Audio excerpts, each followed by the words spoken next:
The stone steps were slick with morning frost, and Alara's hands trembled as she gripped the iron railing.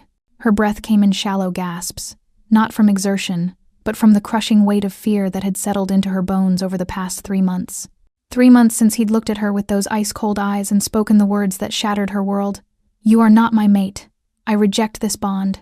3 months since Cale Thorne, Alpha King of the Northern Territories, had turned his back on her in front of the entire Pack Council, leaving her standing alone in a room that suddenly felt like a tomb. 3 months since she'd discovered she was carrying his child. The morning sun barely touched the frost-covered grounds of the Silverwood Estate, the ancestral home of the Pack's elite. Alara had been summoned here not by Cale, who hadn't spoken to her since the rejection, but by his council. They called it a welfare check. She knew better. They wanted to see if the rejected Omega had finally broken. Her hand moved instinctively to her stomach, still flat beneath the oversized sweater she wore. 18 weeks. The Pack doctor had confirmed it yesterday, his eyes filled with a pity that made her want to scream. No one knew whose child it was. She'd kept that secret locked behind her teeth, even as whispers followed her through the Pack territory like shadows, disgraced, rejected, alone. The council chamber loomed at the top of the stairs, 43 steps she'd counted on her way up. Now, descending, each step felt like walking toward an execution. "Alara." The voice stopped her mid-step. She turned to find 3 women blocking the landing below. Luna, Sage, and Iris, daughters of the council members, polished and predatory in their designer clothes and carefully applied makeup. They'd never liked her, even before the rejection. Now, they looked at her like she was something rotting. "Going somewhere?" Luna's smile was sharp as broken glass. "I've finished with the council." Alara's voice came out steadier than she felt. "I'm leaving." "Leaving?" Sage laughed, a sound like wind chimes in a storm. "Is that what you call running away with your bastard?" The word hit her like a physical blow. Alara's grip tightened on the railing. "My child is none of your concern. Everything that happens in this pack is our concern." Iris stepped forward, her eyes glinting with malice. "Especially when it involves an Omega spreading lies about the Alpha King. You think we don't know?" Luna's voice dropped to a venomous whisper. "You think we don't see the way you still look at him? Pathetic. He rejected you because you're nothing. A weak bloodline. Tainted." The word tainted echoed in Alara's mind. It was pack law, ancient, cruel, unbreakable. Her grandmother had been born human, had married into the pack. 3 generations later, that human blood was still considered a stain, a weakness that made her Omega status even lower. Cale had known. He'd known when he'd pulled her into that moonlit clearing 6 months ago, when his hands had been gentle and his eyes had held something that looked like wonder. He'd known when he'd whispered promises against her skin, and he'd still rejected her. "Move," Alara said quietly. "Please."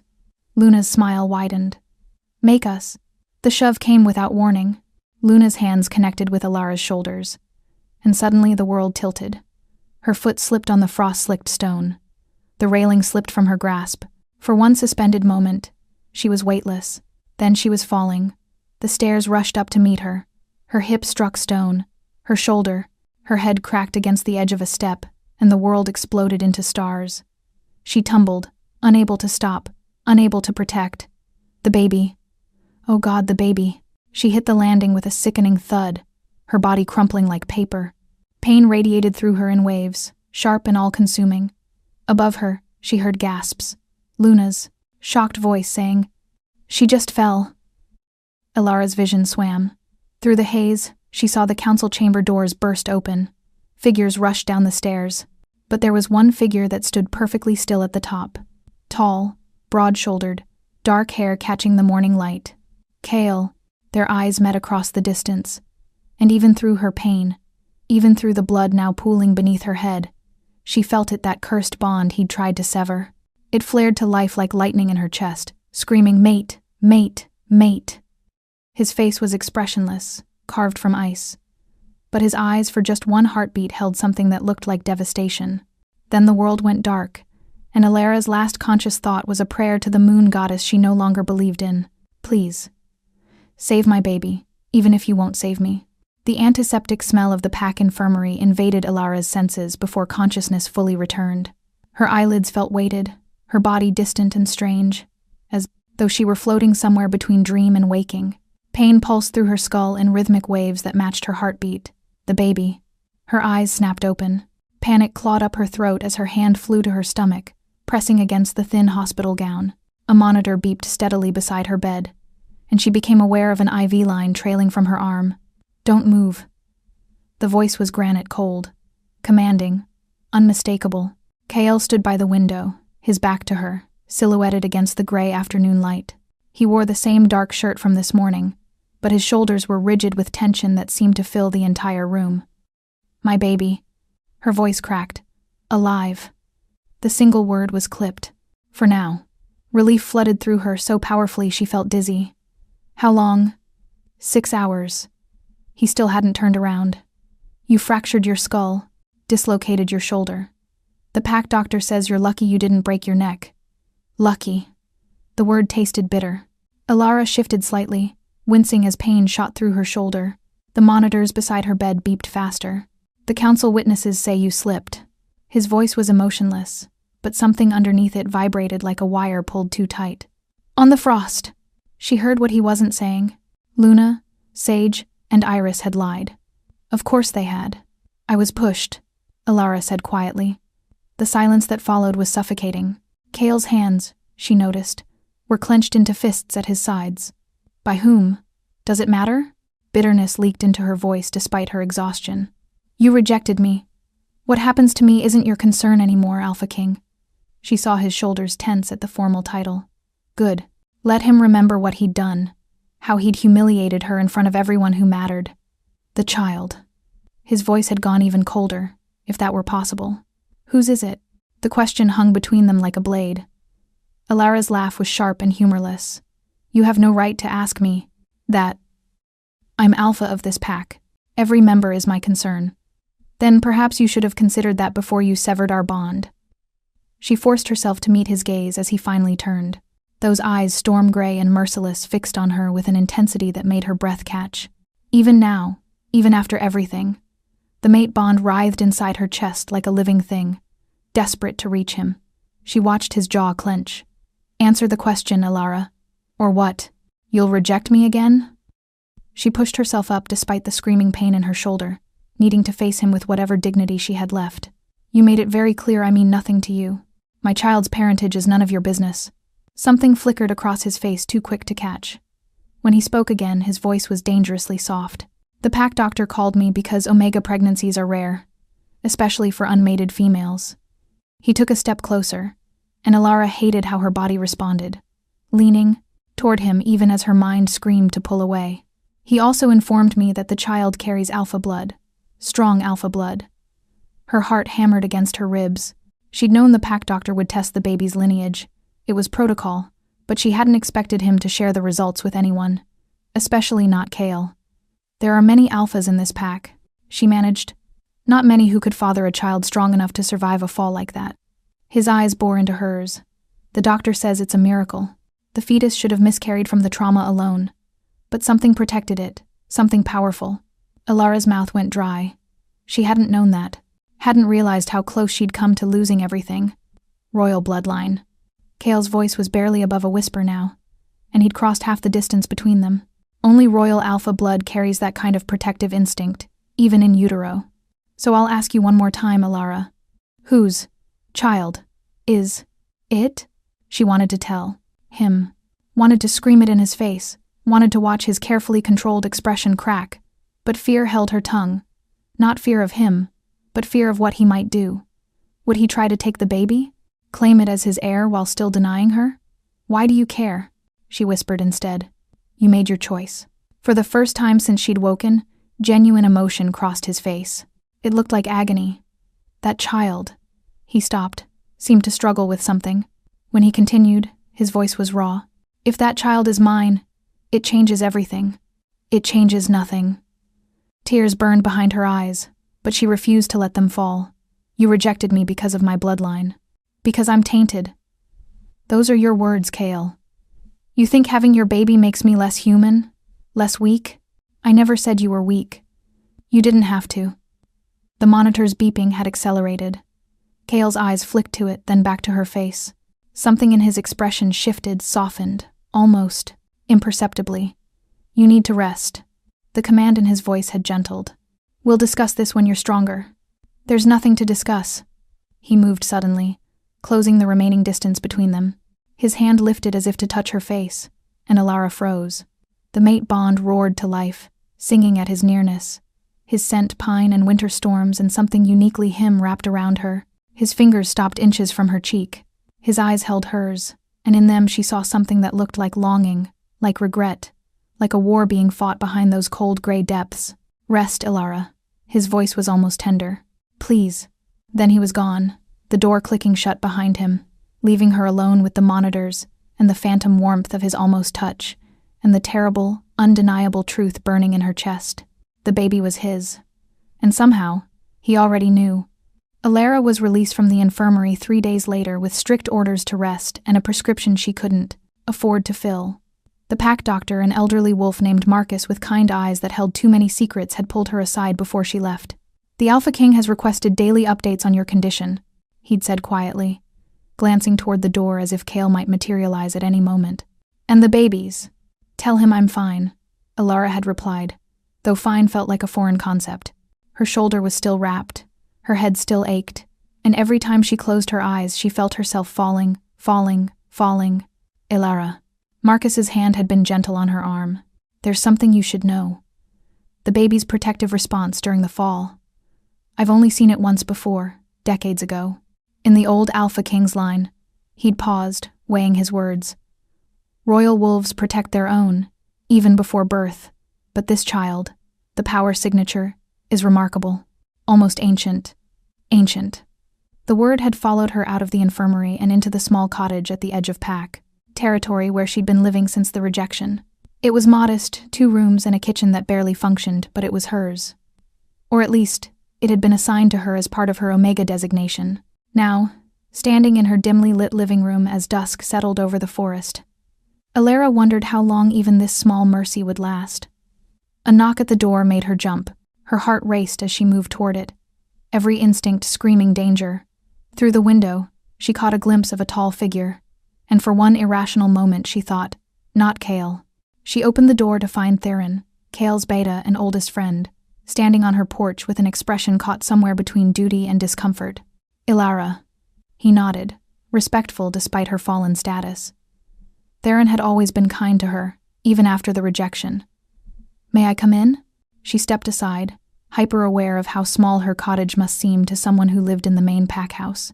Theron's eyes swept the space taking in the worn furniture, the empty refrigerator visible through the kitchen doorway, the single pair of shoes by the door. The Alpha sent you. It wasn't a question. He did. Theron's voice was careful.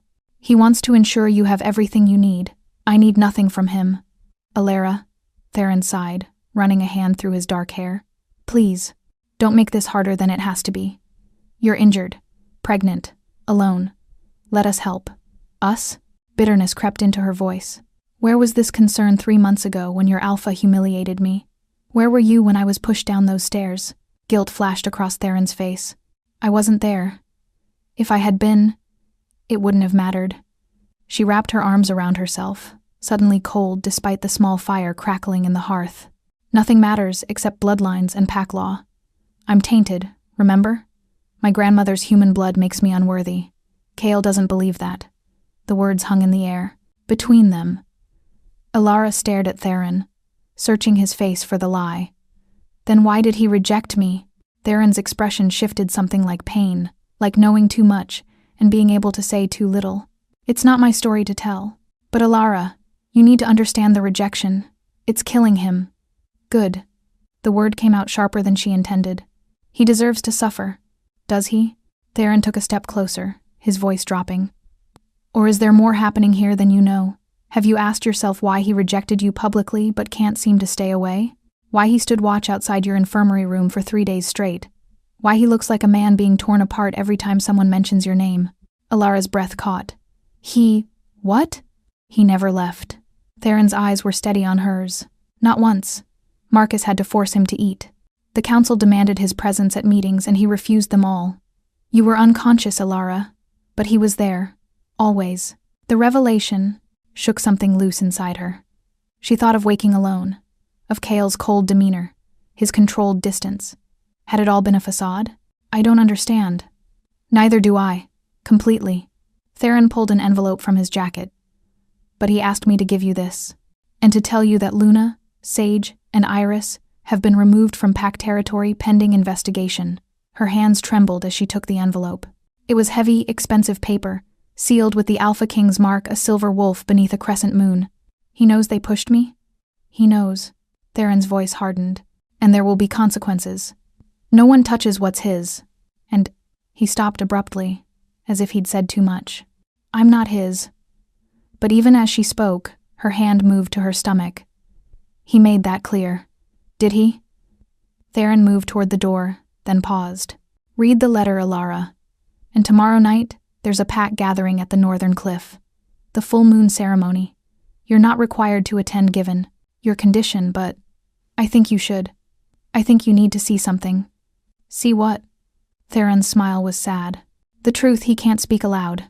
Then he was gone, leaving Alara alone with the sealed envelope and questions that multiplied like shadows. She moved to the window, watching darkness claim the forest. Somewhere out there, Cale was in the main pack house. Was he thinking of her? Was Theron right? Was the rejection destroying him too?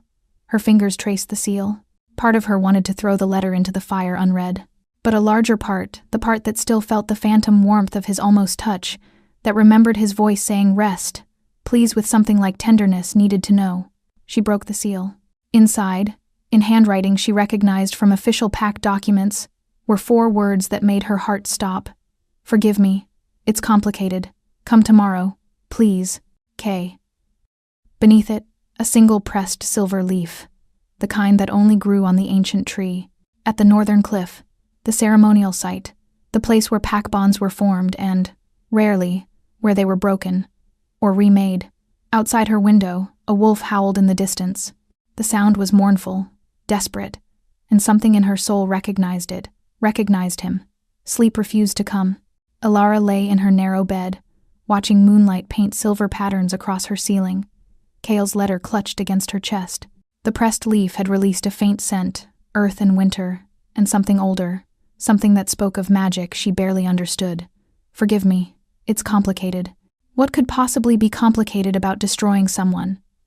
About looking into their eyes and severing the most sacred bond their kind could share? She rose before dawn, her body aching but restless. The cottage felt suffocating suddenly, too small to contain the questions churning through her mind. Against her better judgment, she dressed warmly and slipped outside into the pre-dawn darkness. The forest was quiet, holding its breath between night and morning.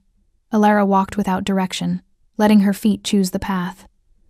She shouldn't be out here, not injured, not pregnant, not alone. But solitude had become her only friend these past months, and the trees didn't judge her for being tainted. She didn't realize where she was heading until she heard the sound of water. The northern stream cut through pack territory like a silver vein, feeding into the lake near the ceremonial grounds.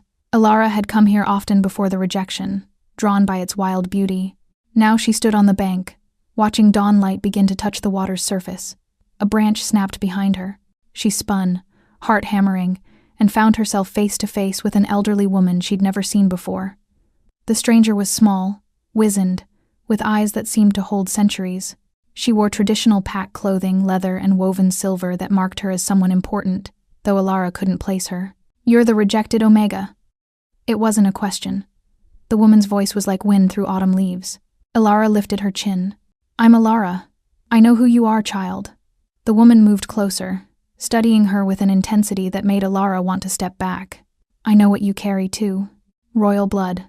The last hope of a dying line. I don't understand. No, you wouldn't.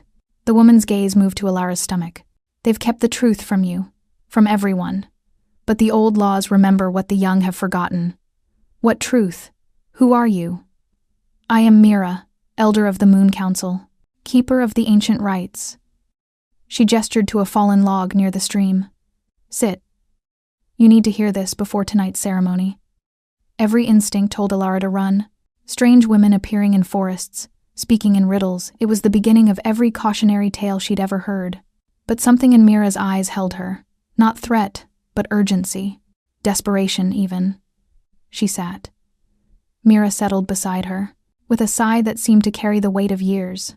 Do you know why alpha kings can only mate with certain bloodlines? Pack law. Strength must be preserved. That's what they tell you. The sanitized version. Mira's laugh was bitter. The truth is darker, child. And older. The Alpha King line carries a curse. Alara's blood ran cold. What kind of curse? 300 years ago, the first Alpha King Kale's ancestor rejected his true mate to marry for political power.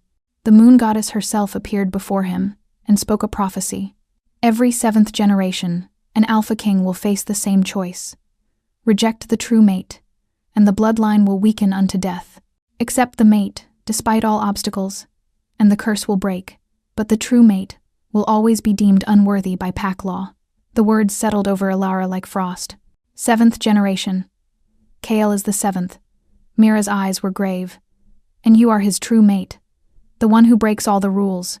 Human blood, Omega designation, no political power. Everything pack law says an Alpha King cannot choose. Alara's mind raced, but he rejected me. He had no choice. Mira's hand found hers, surprisingly warm. The council discovered your grandmother's human lineage. They invoked the ancient breeding laws. Kyle was given an ultimatum: reject you publicly and save you from being exiled from Packlands entirely, or accept the bond and watch you be banished to the wilderness where rogues would tear you apart within days. The forest seemed to tilt around her. No, that's not. He would have told me. Would he? And make you choose between exile and watching him suffer? You don't know Kale Thorne as I do, child. He would burn himself to ash before letting harm come to his mate, even if it meant breaking both your hearts. Tears blurred Alara's vision. 3 months. 3 months she'd hated him, thought herself worthless in his eyes, carried their child alone because she believed he'd discarded her like garbage. Why didn't anyone tell me? Because the council forbade it. Because acknowledging you as his true mate would force their hand, make them choose between ancient law and pack survival. They hoped you would leave, that the rejection would drive you away, and the problem would solve itself. The baby changes everything. Mira's grip tightened. Royal blood doesn't lie. The moment Marcus confirmed the child's lineage, the council's carefully constructed lies began to crumble. They can deny your bond, but they cannot deny his heir. Alara pressed her hand to her stomach, feeling the subtle swell that had appeared over the past weeks. What happens at tonight's ceremony? Kale will challenge the council. He will invoke the right of the Alpha King to choose his mate regardless of bloodline, using the old magic that predates their laws. It's dangerous, Alara. The council will fight him. Some may even challenge him for leadership. He could lose everything. He already has. Mira stood, her movements surprisingly graceful. He lost you. And for 3 months, that loss has been eating him alive. Tonight he'll risk his throne, his life, everything he is, for a chance to make it right. I don't know if I can forgive him. That's not for me to decide. Mira turned to leave, then paused. But know this, the curse requires more than just accepting the bond. It requires your choice too. You must willingly accept him, scars and all, mistakes and all, before the full moon reaches its peak. Otherwise, the bloodline dies with your child. The curse wins. That's not fair. Curses rarely are. Mira's smile was sad. The ceremony begins at moonrise. Northern Cliff. Wear white if you choose to stand with him. Wear black if you cannot forgive.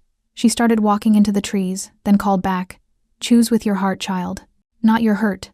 Then she was gone, melting into the forest like smoke. Alara sat alone by the stream as dawn broke, fully over the mountains, turning the water to liquid gold.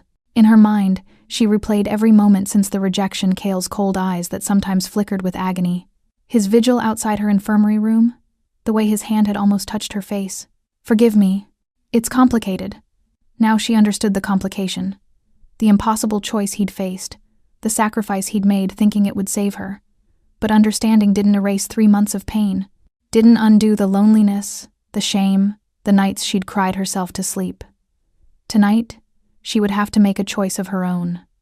Forgiveness or freedom. The moon would wait for neither.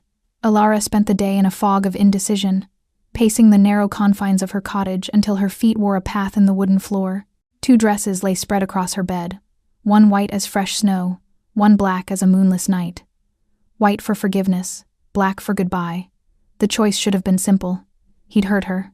humiliated her, let her believe she was worthless for 3 endless months. But Mira's words echoed relentlessly through her mind. He would burn himself to ash before letting harm come to his mate. A knock startled her from her thoughts. She opened the door to find a young Omega, named Sarah, barely 16, holding a wooden box tied with silver ribbon. "From the Alpha King," Sarah said softly, her eyes wide with curiosity and something like hope. "He asked that you open it before tonight." Alara took the box with trembling hands.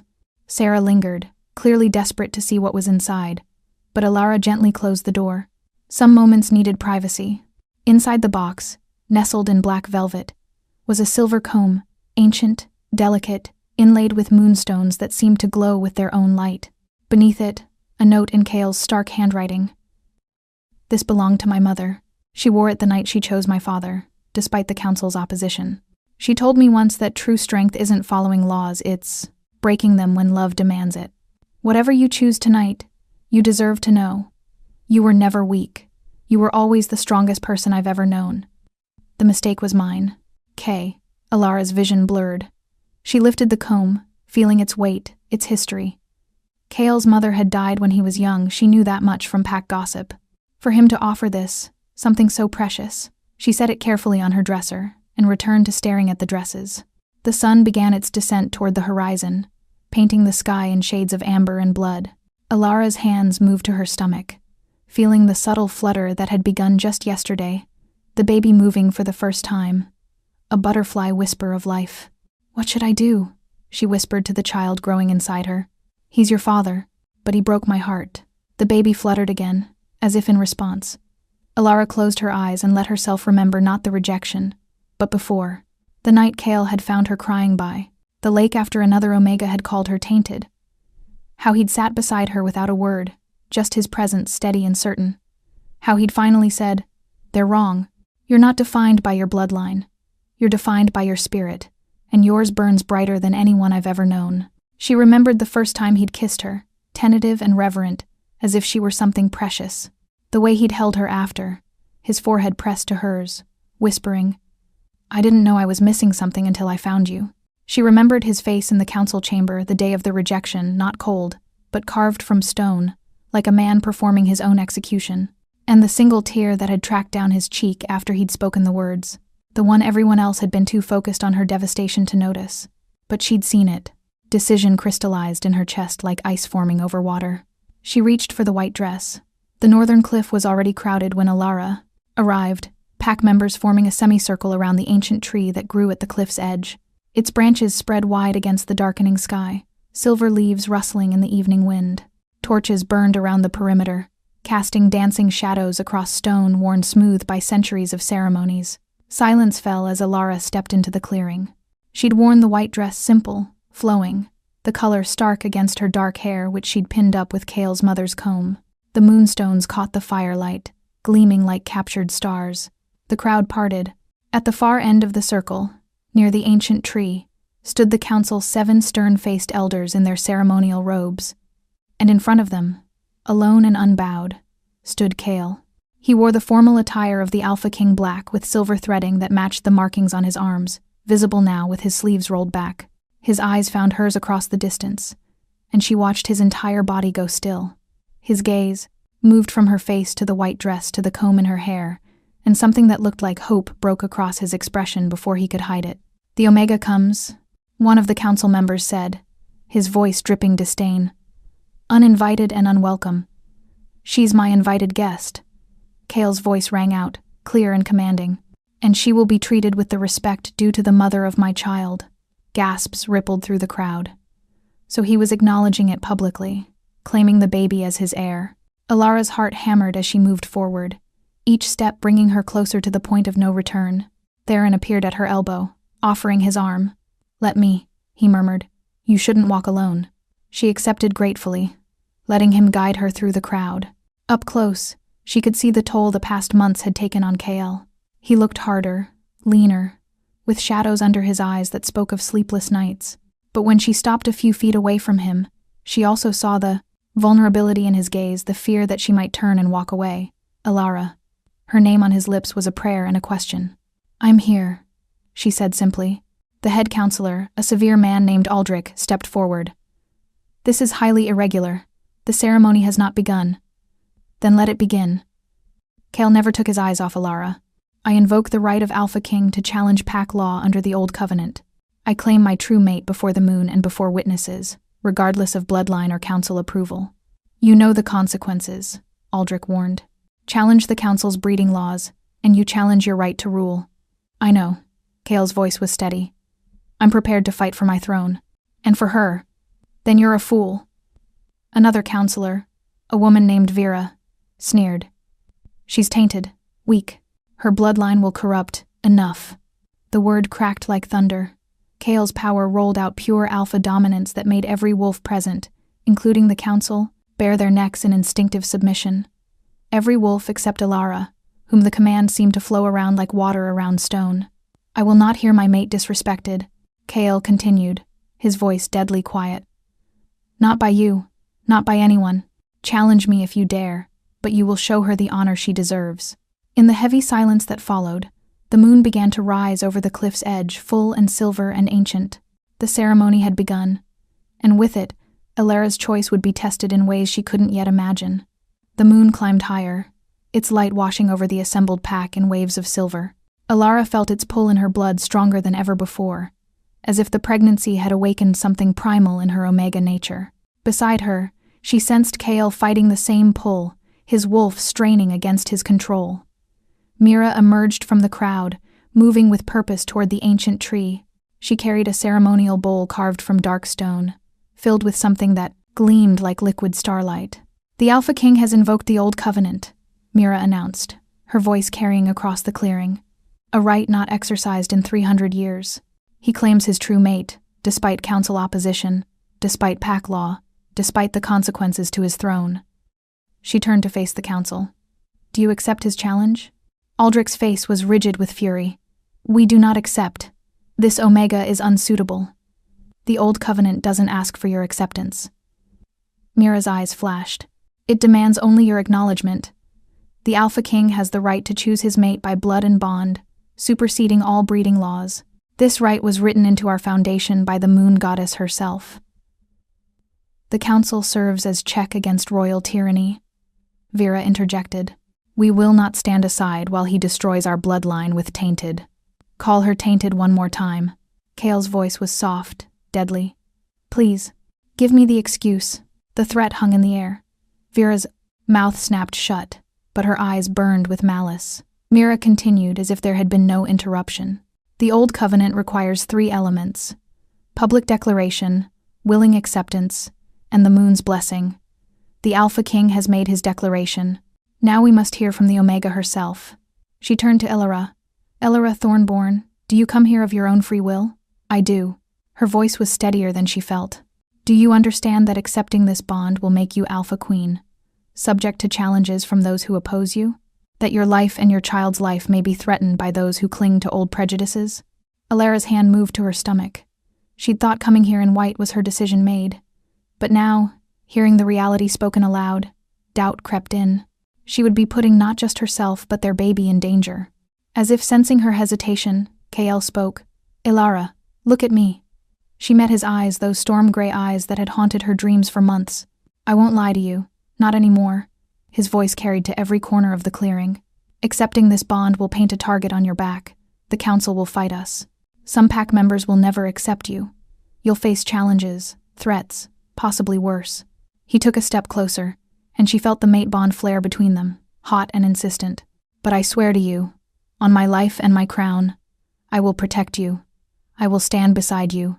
I will never, never abandon you again. Even if you choose to walk away tonight, I will still protect you and our child until my last breath." "Pretty words," Aldrich scoffed. "But where were these promises when you rejected her before the council? When you called her unworthy?" Pain flashed across Cale's face. "I called the situation impossible. I never called her unworthy. But you twisted my words, didn't you, Aldrich? Made sure she heard only the rejection, not my reasoning. Made sure no one told her about your ultimatum exile or public rejection. You gambled that she'd leave Packlands entirely, and the problem would disappear." The accusation hung heavy. Aldrich's expression confirmed its truth even as his mouth opened to deny it. You used her as a pawn, Kael continued, his voice hardening. You manipulated us both, thinking you could control the Alpha King through fear. But your mistake was assuming I'd choose my throne over my mate. He turned back to Alara. I made the wrong choice 3 months ago. I thought I was saving you. I was wrong. I should have fought then. I should have trusted you to be strong enough to stand beside me in the fight. I'm asking now, will you give me a chance to make it right? Alara's throat tightened. She'd come here thinking forgiveness was a simple choice, wear white or black, say yes or no. But standing here, feeling the weight of pack politics and ancient grudges pressing down on her, she realized forgiveness was only the beginning. The real question was, did she have the strength to become what they needed her to be? I have a question first. Her voice cut through the tension. She looked directly at Aldrich. You said my bloodline would corrupt the royal line. That human blood makes me weak. But answer me this, if I'm so weak, why did my baby survive a fall that should have killed it? Why does Pack Dr. Marcus say the protective response was stronger than anything he's seen in pure-blooded wolves? Aldrich's jaw clenched. He had no answer. Alara continued, gaining confidence. You hide behind pack law and bloodline purity, but you're afraid. Not of my weakness, of my strength. Of what it means if an Omega with human blood can carry royal children stronger than your pure bloodlines ever produced. She let her gaze sweep across the council. You're afraid that everything you've built your power on is a lie. Silence. Then, from somewhere in the crowd, a young wolf began to clap. Then another. The sound spread until half the pack was applauding, many looking at Alara, with new respect. Mira's smile was fierce and proud. The Omega has spoken her truth. Now, Alara Thornborn, I ask you formally, do you accept the Alpha King as your mate? Do you claim him before Moon and Pack, despite all obstacles? Alara looked at Kael. Really looked at him. Saw the man who'd made a terrible choice trying to protect her. The man who'd stood vigil for 3 days while she lay unconscious. The man who was willing to lose everything for a chance to make things right. She saw the father of her child. Her true mate. Her future. I do. The words came out clear and certain. I accept Kael Thorne as my mate. I claim him before the moon, before the pack, before any who would challenge us. And I will stand beside him, not behind him, as we face whatever comes. The bond between them exploded to life, no longer the painful, severed thing it had been, but whole and blazing like the sun. Kael's breath caught. Alara gasped as power flooded through her, the mate bond, completing in a rush that made her knees weak. Kael moved, catching her before she could fall. His arms came around her, steady and sure, and she felt his heart hammering against her back. The bond is acknowledged, Mira declared, raising the ceremonial bowl. Now we seal it with the moon's blessing. No. The word came from behind the council. A figure stepped from the shadows at the edge of the clearing, tall, powerfully built, with eyes that gleamed red in the moonlight. Rogue. The scent hit Alara a moment later, wrong, corrupted, dangerous. The ceremony, the stranger said, his voice like gravel, is not yet complete. And I have come to issue a challenge for the right to the Omega and her child. Around them, the pack erupted into chaos. Kael moved instantly, placing himself between Alara and the stranger. His power rolled out in waves, every inch of him radiating lethal intent.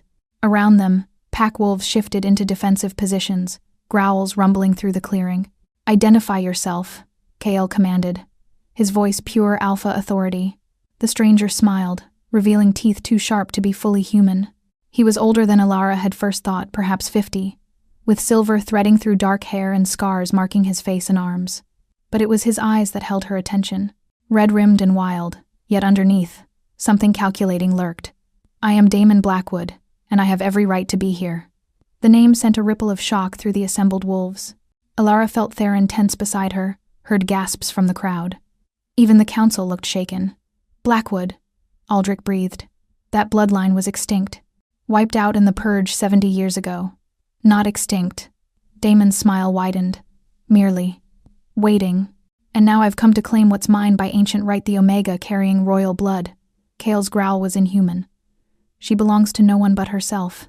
And she's chosen me. Has she?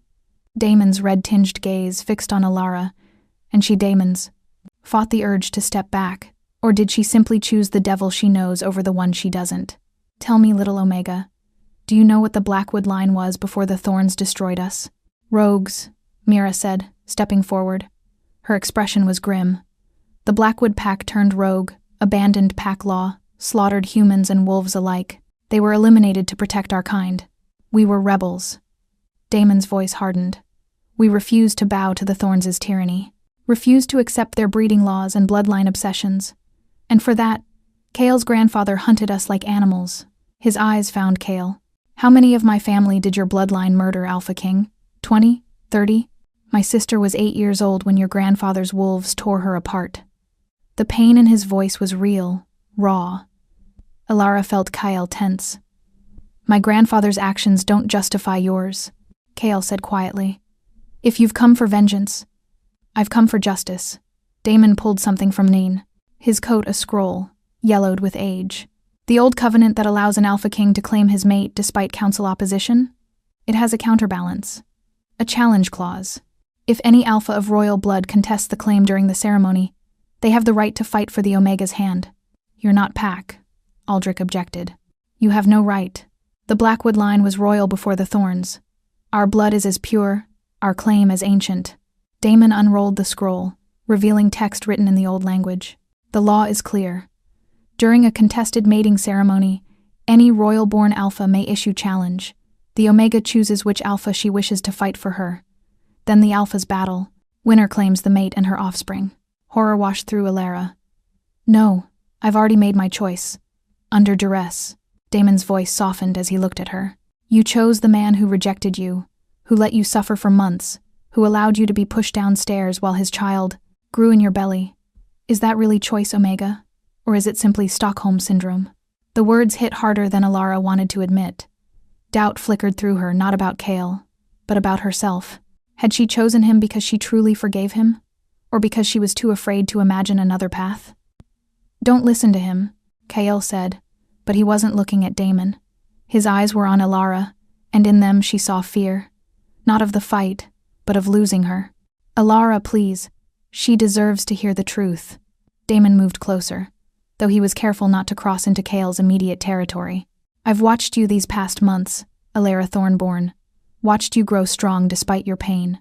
You fascinate me, an Omega with human blood, carrying a child powerful enough to survive what should have killed it.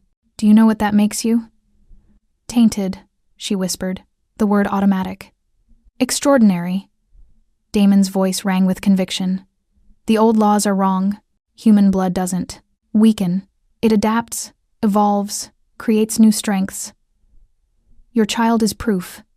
And if you choose me, I will honor that strength. I will build a new pack where bloodlines don't matter, where Omegas aren't judged by their ancestry. No councils, no breeding laws. Freedom. The offer was tempting in a way that terrified her. A world without the council's disdain, without the whispers of tainted following her everywhere. But at what cost? You're offering her a fantasy, Kale said. His control was fraying. She could see his wolf in his eyes, desperate and dangerous. A pack built on vengeance and broken laws. That's not freedom, Damon. That's chaos. Better chaos than tyranny. Damon turned back to Alara. I'm not asking you to love me, Omega. I'm asking you to choose yourself. Choose your child. Choose a future where you're celebrated, not tolerated. Where your strength is an asset, not a shame to be hidden. Alara's mind raced. The mate bond with Kale burned in her chest, pulling her toward him with primal insistence. But beneath it, her own thoughts whispered, he's not wrong. The council will never accept you. Your child will face the same prejudice you have. Is that the future you want? This is manipulation, Theron growled. You're twisting her confusion. I'm offering her choice. Damon's eyes never left Alara's. Real choice, not the illusion of choice between exile and public humiliation that the council gave her before. Mira stepped between them, her voice commanding. Enough. The challenge has been issued according to ancient law. The Omega must now decide, does she wish both Alphas to fight for her hand, or does she reject the challenge entirely? If she rejects, Alara asked, her voice small, then the original bond stands, and Damon must leave Packlands or face execution for trespassing. And if I accept the challenge? Mira's expression was grave. Then you choose which Alpha fights for you. The other leaves peacefully. Then you and your chosen Alpha face the final test, the moon's blessing. If the moon accepts your bond, the ceremony completes. If not, she paused. If not, the curse cannot be broken. The bloodline dies with your child, and you remain unmated. The stakes couldn't be higher. Alara looked at Kyle, the man she'd loved, who'd hurt her, who was willing to lose everything to make things right. Then at Damon, a stranger offering freedom from a system that had caused her nothing but pain. The baby moved inside her, a flutter that felt almost like a protest. "I need time," Alara said. "I need to think. The moon waits for no one." Mira pointed to the sky where the full moon had reached its zenith. "You have until it begins to set. 1 hour. Then you must choose, or the ceremony fails, and the curse remains intact." Kale reached for her hand. The moment their skin touched, the mate bond sang right and perfect and undeniable. "Alara, please. Let me fight for you. Let me prove. Don't beg her." Damon's voice was sharp. Let her choose freely, without the bond clouding her judgment. But that was the problem, wasn't it? The bond was already there, already complete, already whispering mine, mine, mine with every heartbeat. Could she make a rational choice with that kind of primal pull? 1 hour, she repeated, pulling her hand from Kale's. The loss of contact felt like tearing away skin. "I need 1 hour alone." "You can't go alone," Kale started. "She won't be." Mira placed a hand on Alara's shoulder. "I'll accompany her to the sacred grove. No alphas, no council, just the Omega and the moon. That is her right." Kale looked like he wanted to argue, but Pack Law held him silent. Damon inclined his head, accepting. As Mira led her away from the clearing, Alara felt 2 sets of eyes burning into her back, one storm-gray and desperate, one red-tinged and hungry, both waiting for a decision that would change everything, and she had no idea which choice would save her child, or destroy them all. The sacred grove was a small clearing ringed by silver birch trees, their pale bark glowing ghostly in the moonlight. In the center stood a pool of still water, its surface reflecting the moon so perfectly it seemed like looking into another world. Mira guided Alara to sit beside the pool, then settled across from her with a heaviness that spoke of age and wisdom. "You're afraid," Mira observed. "Not a question. I don't know what to choose." Alara's voice cracked. "Everything Damon said, it's true. The council will never accept me. My child will grow up hearing the same insults I did. Kale can't change centuries of prejudice, no matter how much he wants to." "No," Mira agreed. "He can't change it alone." Alara looked up sharply. "What do you mean? You think being Alpha Queen is about standing beside Kale while he fights your battles?" Mira's smile was knowing. "Child, if you accept this bond, you become the first queen with human blood in our history. You become the one who breaks the bloodline curse. You become the symbol that proves everything the council believes is wrong. That's not a passive role. That's revolution." The words settled over Alara like a mantle. Revolution.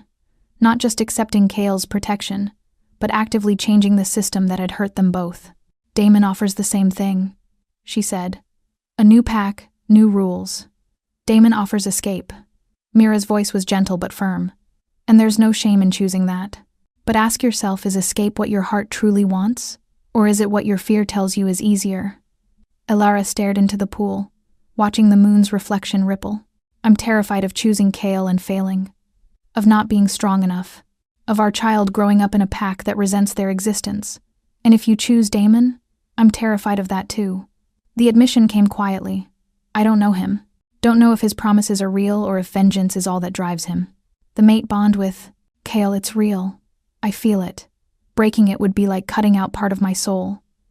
"Then you have your answer." "Do I?" Alara's hands clenched. "What if love isn't enough? What if the bond isn't enough to overcome everything stacked against us?" Mira was silent for a long moment. When she spoke, her voice carried the weight of centuries. 300 years ago, the first Alpha King stood where you sit now. He had a choice: follow his heart or follow power. He chose power, and that choice cursed 7 generations. Your child will be the 8th generation, free of the curse if you make the opposite choice. But here's what no one tells you about breaking curses. It's never clean, never easy. It requires sacrifice, pain, and faith that the future will be better than the past. What if I'm not strong enough? You carried a child in secret for months, while an entire pack whispered about you. You survived being pushed downstairs. You walked into a ceremony tonight in white, knowing you'd face the council's hatred. Mira reached across and took Alara's hand. "You are already strong enough. The question is, do you believe it?" Alara closed her eyes. In her mind, she saw 2 paths clearly. One led away from everything familiar toward Damon's promised freedom. A new pack. Escape from judgment. It shimmered with possibility and danger in equal measure. The other path led back to the clearing. To Kale. To a fight that would never truly end. She would face challenges, threats, endless battles against tradition and prejudice. But she wouldn't face them alone. The baby moved inside her, stronger now. And suddenly, Alara understood. This wasn't about choosing between two alphas. It was about choosing what kind of world she wanted her child to inherit. One built on running from problems, or one built on facing them. I need to know something, she said, opening her eyes. The moon's blessing, what does it really mean? Mira's expression grew solemn. When a true bond is accepted, the moon goddess either affirms or rejects it. Affirmation appears as light, the pool will glow, and the bond becomes unbreakable. Rejection appears as darkness, the moon's reflection vanishes, and the bond dies completely. Has the moon ever rejected a true mate bond? Only once. Mira's voice dropped. When the first Alpha King tried to force the bond after rejecting it initially, the goddess knew his heart hadn't truly changed. The bond was destroyed, and he lived the rest of his life unable to feel any mate connection. A living death for a wolf. Fear spiked through Alara. What if Kale's heart hasn't truly changed? What if he's just trying to break the curse? And once it's broken, look into the pool, Mira commanded. Alara obeyed. At first, she saw only the moon's reflection. Then the water began to shift, images forming on its surface like memories made visible. She saw Kale the night she'd been pushed, not the cold exterior he'd shown her in, the infirmary, but what had happened after she'd lost consciousness. Saw him drop to his knees beside her broken body. Saw him howl with anguish that echoed through the packlands. Saw him cradle her carefully, his tears falling on her face as he carried her to the infirmary himself, refusing to let anyone else touch her. Saw him during the 3 days she'd been unconscious, pacing outside her door like a caged wolf, snarling at anyone who suggested he rest. Saw him with his hand pressed against the door, as close as he dared get without disturbing her, whispering apologies she couldn't hear. Saw him alone in his chambers, holding the ultrasound image Marcus had given him, his expression raw with wonder and grief and desperate hope. The pool shows truth, Mira said softly. What the moon sees, not what eyes perceive. His heart changed the moment you fell. Perhaps it never needed changing at all, only the courage to act on what it knew. Alara's throat tightened. And Damon? The water shifted again. This time she saw Damon in shadows, speaking with other rogues. Heard him say, "The Omega is powerful, her child will be the key to destroying the thorn line from within. Once I claim her, we'll have royal blood to legitimize our pack. Then we take everything." Ice flooded through her veins. He lied, she whispered. Not entirely, Mira corrected. He does want to build a new pack, but his foundation is vengeance, not freedom. In his world, you'd simply be trading one form of control for another. Alara stood abruptly, her decision crystallizing. How much time do I have? 10 minutes before the moon begins to set. Then we need to go back. Now. They hurried through the forest, Alara's heart pounding with urgency. She'd been so focused on her own hurt that she'd almost missed the truth. Love that fights for you, even imperfectly, was worth more than pretty promises built on lies. The clearing came into view. Kale stood exactly where she'd left him, his eyes fixed on the path as if he could will her to return. Damon leaned against the ancient tree, confident and waiting. The entire pack fell silent as Alara stepped into the moonlight. "I've made my choice," she announced, her voice carrying across the clearing. She walked straight to Kale, watching hope and fear war in his eyes. "I choose you, not because the bond demands it, not because I'm afraid of the alternative, but because I choose to fight beside you, not run from what we could build together." Kale's breath shuddered out.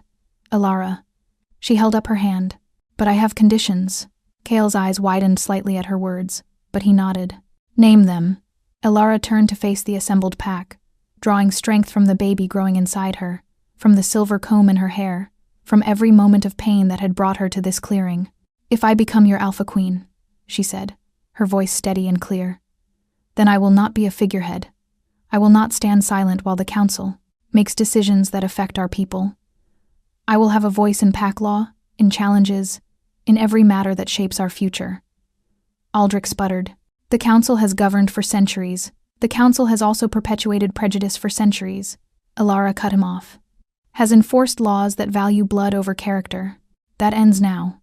Or I walk away and let your precious bloodline curse continue. The threat landed hard. She watched several council members blanch, understanding suddenly that she held more power than they'd ever given her credit for. What else? Kale's voice held something that sounded like pride. The breeding laws are abolished. Immediately. No more dictating who can mate based on bloodlines.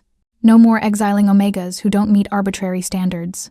She met Aldrich's furious gaze without flinching. And Luna, Sage, and Iris will be formally tried for attempted murder. Not quietly removed. Not pending investigation. Full trial, full consequences. Agreed, Kale said without hesitation. The speed of his acceptance drew murmurs from the crowd. Alara's heart hammered, but she pressed on. And one more thing. I want the truth told publicly. About the ultimatum. About why you rejected me. About how the council manipulated us both. No more secrets. No more letting them control the narrative. This time Kale hesitated. She saw him glance at the council, saw the calculation in his eyes. Exposing the council's actions would weaken their authority permanently.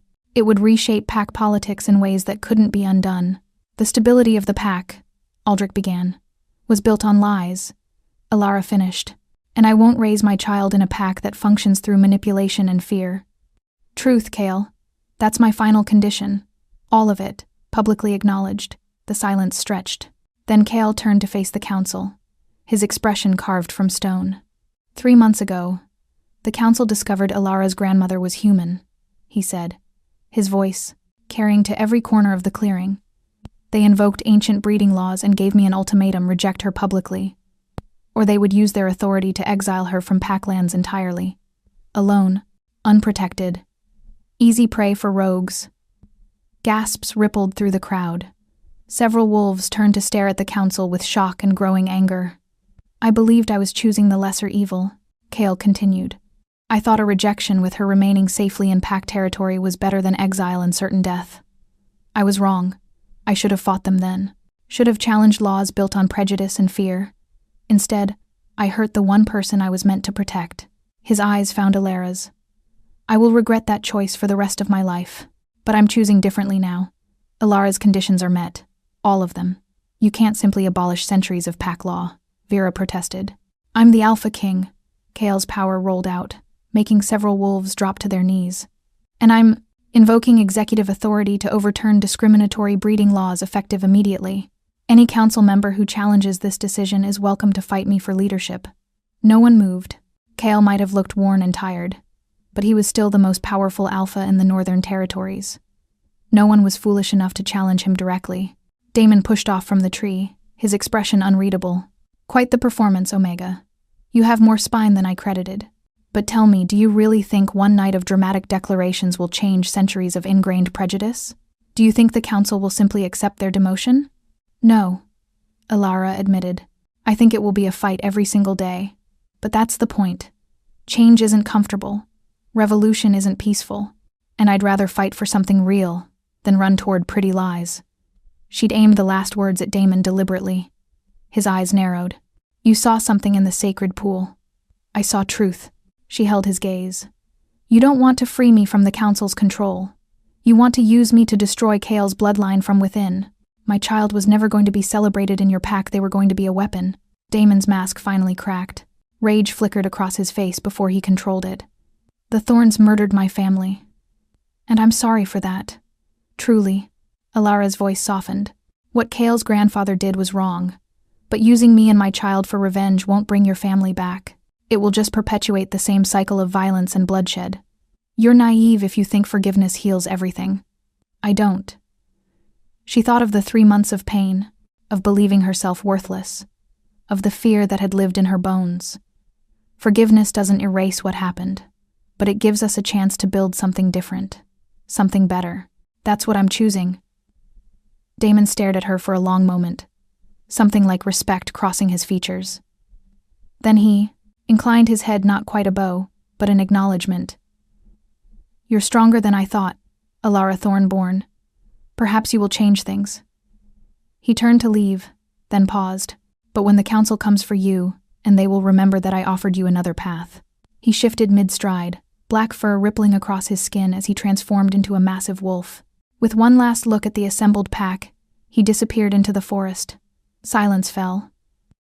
Then Mira stepped forward, raising the ceremonial bowl once more. The Omega has chosen. The Alpha has accepted her conditions. Now we complete the ceremony. She moved toward the ancient tree, gesturing for Kale and Alara to follow. Kneel before the tree, join hands, and pray the moon finds your bond worthy. Alara's legs trembled as she moved forward. This was it, the final test. If the moon rejected them, everything she'd fought for would crumble. The curse would continue. Her child would be the last of Kale's bloodline. They knelt facing each other, the ancient tree's branches spreading above them like a canopy. Kale's hands found hers, large and warm and solid. "Whatever happens," he whispered, "thank you for giving me this chance. Don't thank me yet." She tried to smile. "We still have to survive the moon's judgment." Mira poured the liquid from the bowl moon water, blessed and ancient, over their joined hands. It was cold as ice, burning where it touched skin. "Moon goddess," Mira intoned, "we present this bond for your blessing.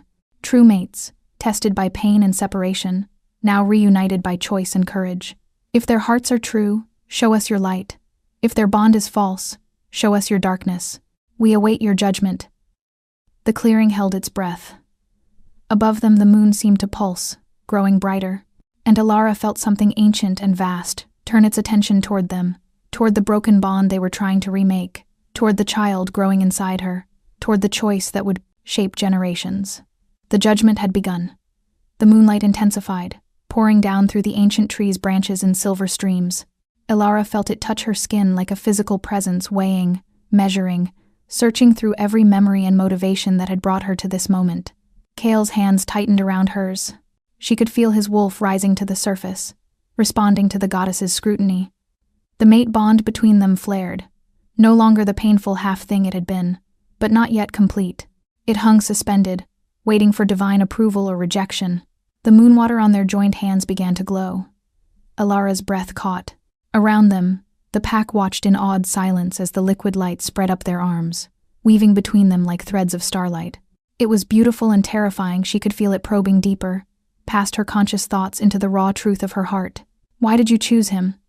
The question wasn't spoken aloud, but Alara heard it, clearly, a voice like wind through ancient forests, like the first howl of a wolf, like moonlight made sound. "Because I love him," she answered silently. "Not because the bond demands it, not because I need his protection, but because when I look at him, I see someone who made a terrible choice trying to do the right thing. I see someone willing to lose everything to make it right. I see the father of my child. I see my future. And the pain he caused you still hurts." Alara didn't try to hide the truth. It might always hurt, but pain doesn't erase love. And forgiveness doesn't mean forgetting. It means choosing to build something new from the broken pieces. The light pulsed, seeming to consider her answer. Then the presence turned its attention to Kale. His entire body went rigid. Alara watched his face, saw him fighting to keep his expression neutral, even as something deep and private happened inside him. A single tear tracked down his cheek, gleaming silver in the moonlight. Whatever the goddess was asking him, whatever truth she was demanding, it was costing him. "Kale?" Alara whispered. His eyes opened, meeting hers. In them, she saw everything laid bare. His love, his regret, his desperate hope. And underneath it all, a fear so profound it took her breath away. What if I'm not enough? His thought reached her through the forming bond. What if I fail her again? What if the council finds a way to hurt her that I can't prevent? What if our child grows up hating me for the world they inherit? Then we fail together, Alara sent back, surprised to find she could. And we get up together, and we keep fighting. That's what mates do. The moonlight blazed suddenly, so bright several wolves cried out and shielded their eyes. Alara felt it pierce through her, through Kale, through the space between them. It was like being unmade and remade simultaneously, every cell in her body singing with recognition and power. The bond snapped into place. Not gently, but like a thunderclap, like lightning striking earth. Alara gasped as Kale's emotions flooded through her, his overwhelming love, his bone-deep relief, his wolf's fierce possessive joy, singing, "Mate, mate, mine," and underneath it, something else. Something that made her eyes widen in shock. The curse. She could feel it, a dark thread woven through Kale's bloodline, wrapped around his heart like barbed wire. It had been there since birth, tightening with each generation, slowly choking the life from the royal line.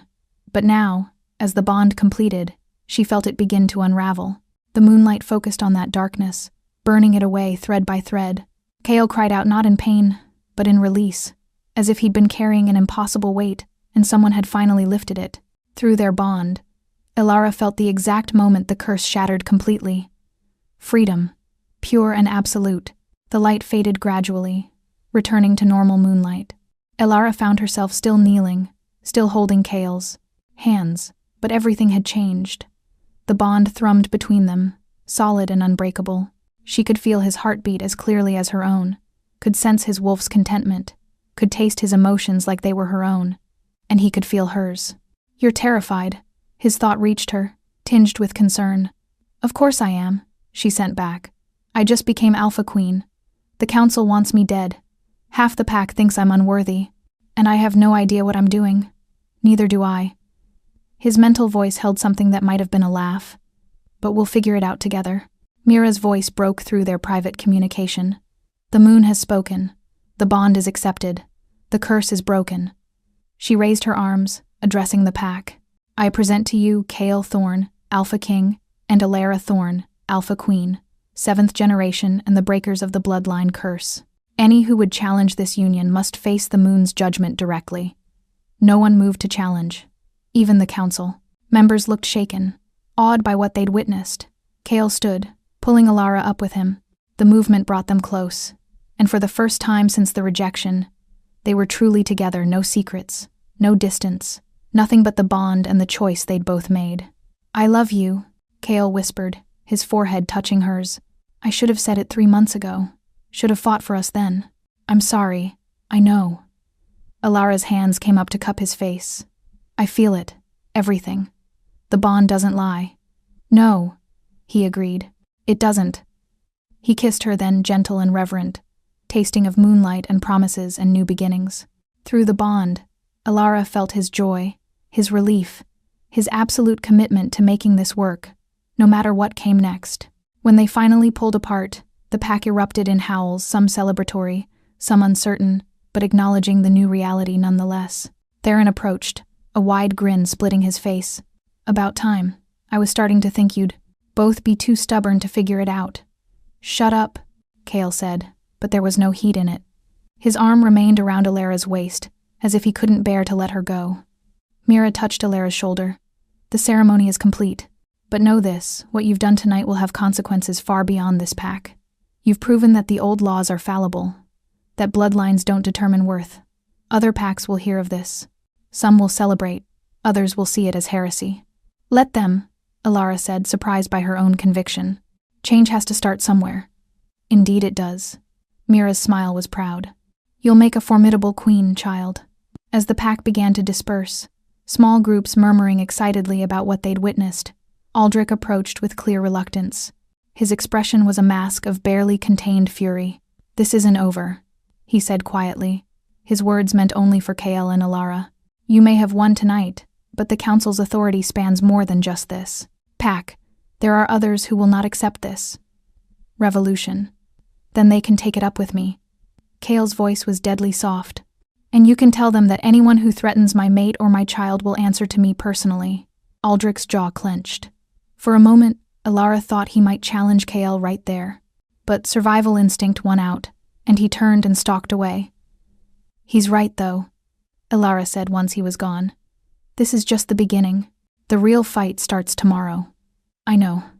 Kyle turned her to face him fully. But tonight, can we just be? Just us?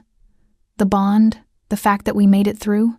Elara felt the exhaustion in him through their connection, 3 months of agony, 3 days without sleep, and the emotional toll of the ceremony. Her own body ached, her shoulder still healing, the baby's presence a gentle weight. Yes, she whispered. Tonight, we rest. Tomorrow, we fight. He smiled, the first real smile she'd seen from him in months. It transformed his face, making him look younger, less burdened. Come on, he said, taking her hand. Let me take you home. Home? Our home. The Alpha's quarters, where you should have been all along. As they walked away from the clearing, the ancient tree's branches seeming to bow in blessing, Elara felt the baby move again. This time, the flutter was stronger, almost like acknowledgement. We made it, she thought to the child. We're going to be okay. And for the first time in 3 months, she believed it. Elara stood at the window of the Alpha's quarters, watching dawn paint the forest in shades of gold and amber. Her hand rested on her now prominent belly, 7 months pregnant, and the baby had her father's strength, making their presence known with increasingly powerful kicks. Behind her, she heard Kale stir, felt his consciousness brush against hers through the bond before he'd even fully woken. It was still startling sometimes, this constant awareness of each other, but she'd grown to cherish it, the intimacy of never being truly alone. You're up early, his voice rumbled, rough with sleep. Couldn't sleep. The baby's practicing martial arts. She felt his amusement through the bond before his arms came around her from behind, his hands covering hers on her stomach. Almost immediately, the baby kicked against his palm, and she felt his wonder spike. Strong, he murmured. Like their mother. Like both parents. Elara leaned back against his chest. Have you seen the reports from the other territories? She felt his tension even before he answered. 3 more packs have abolished their breeding laws. 2 others are considering it, but the Eastern Coalition is pushing back hard. They're calling it the Thorn Heresy. Creative. Her tone was dry, but worry gnawed at her. The past 3 months had been a whirlwind restructuring pack law, facing down council challenges, enduring assassination attempts from traditionalists who saw her as an abomination. Kale had kept his promise to protect her, but the cost had been high. The pack was divided, tensions simmering just below the surface. Luna, Sage, and Iris were sentenced yesterday, Kale said quietly. Exile. Stripped of pack affiliation. I know. I felt your conflict about it. The bond meant no secrets she'd felt him struggling with the decision, torn between justice and mercy. They tried to kill you. Kill our child. His arms tightened protectively. Exile was mercy. I'm not arguing. She turned in his embrace, studying his face. The shadows under his eyes had faded somewhat, but new lines of stress had appeared. Being Alpha King had always been demanding. Being a revolutionary Alpha King was slowly grinding him down. But you can't protect me from everything, Kale. We talked about this. Doesn't stop me from wanting to. A knock at the door interrupted them. Theron's voice called out. Sorry to disturb, but we have a situation. Kale sighed, pressing a kiss to Elara's forehead. Before moving to answer, Theron stood in the hallway, his expression grim. The Eastern Coalition has issued a formal challenge. They're sending representatives next week to assess the stability of the Northern Territories given recent changes. Theron's tone made it clear what he thought of their diplomacy. It's a power play. They want to see if we're weak enough to pressure into reversing the reforms. Let them come. Elara spoke before Kale could. Let them see exactly how strong we are. Both men turned to look at her. Through the bond, she felt Kale's pride mixed with concern. Elara, you're 7 months pregnant. Maybe you should... Should what? Hide? She moved past them into the hallway, heading toward the council chambers. That's exactly what they expect. The weak Omega who got lucky. I won't give them that satisfaction. The emergency council meeting that followed was tense. The council had been restructured after the ceremony Aldrich and Vera removed, replaced by younger wolves who supported the reforms. But old prejudices died hard, and several members still looked at Elara with barely concealed resentment. The Eastern Coalition's challenge cannot be ignored. Marcus, the pack doctor turned council advisor, said carefully. They represent 12 packs. If they unite against us, then we face them united ourselves. Elara's voice cut through the murmurs. We knew this would happen, knew that changing centuries of tradition would create enemies. But we don't back down. We don't apologize. We show them that our pack is stronger because of our reforms, not weaker. How? Aldrich's replacement, a young alpha named Silas, leaned forward. How do we prove that in a week? Elara's mind raced. Then an idea struck, risky, potentially disastrous, but powerful if it worked. We hold a demonstration. We invite every pack in the Northern Territories, including the Eastern Coalition. We show them our training programs, our Omega integration, initiatives, our new strength assessment protocols that measure ability over bloodline. She placed her hand on her stomach. And we introduced them to the next generation, proof that human blood doesn't weaken. It evolves. Silence fell. Through the bond, she felt Kale's alarm. That's putting a target on you and the baby. His thought reached her. The target's already there, she sent back. At least this way we control the narrative. It's risky, Theron said slowly. But it could work. Nothing speaks louder than results. If we can show measurable improvements in pack cohesion, strength, loyalty, we've been tracking those metrics. Another council member, a woman named Iris who'd been named after the exiled wolf, interjected. Inner rank cooperation is up 40%. Territory defense drills show increased efficiency. Omega participation in pack activities has tripled. Because they're no longer afraid of being judged for their bloodlines, Alara said. Because we've created an environment where worth is earned, not inherited. Kale studied her for a long moment, then nodded. We do it. 1 week. Full transparency. Let them see everything, our vulnerabilities and our strengths. If they still choose to challenge us after that, at least it will be an informed decision. The meeting dissolved into planning logistics, security, presentations. Alara contributed where she could, but exhaustion was creeping in. The baby's movements had gentled, and she recognized the signs of her body demanding rest. Kale noticed immediately. You're done for today? He said, his alpha command softened by concern. She wanted to argue, but a particularly strong contraction practice, not labor, but uncomfortable nonetheless, made her wince. Fine, but I want updates. You'll have them. He guided her back to their quarters, his hand never leaving the small of her back. Once inside, she collapsed onto their bed with a grateful sigh. Kyle sat beside her, his hand moving, instinctively to her belly. What if I'm wrong? She asked quietly. What if inviting them here just gives them ammunition to use against us? Then we'll deal with it. His fingers traced gentle patterns over her stomach. But I don't think you're wrong. I've watched you these past months, Alara. Watched you transform from someone who thought she had no power to someone who wields it like a weapon. You've changed this pack, changed me. You'll change them too. I'm terrified. I know. He laid down beside her, pulling her close. But you're also the woman who stood in front of the council and demanded equality. Who walked into a ceremony in white knowing you'd face hatred. Who chose revolution over escape. Terror hasn't stopped you yet. She felt the baby kick against both their hands, a reminder of what they were fighting for. If anything happens to me during the coalition visit, nothing will. But if it does, she turned to face him. Promise me you'll keep fighting. Keep the reforms. Raise our child to believe bloodlines don't define worth. His expression turned fierce. Nothing will happen to you. I won't allow it. Kale. No.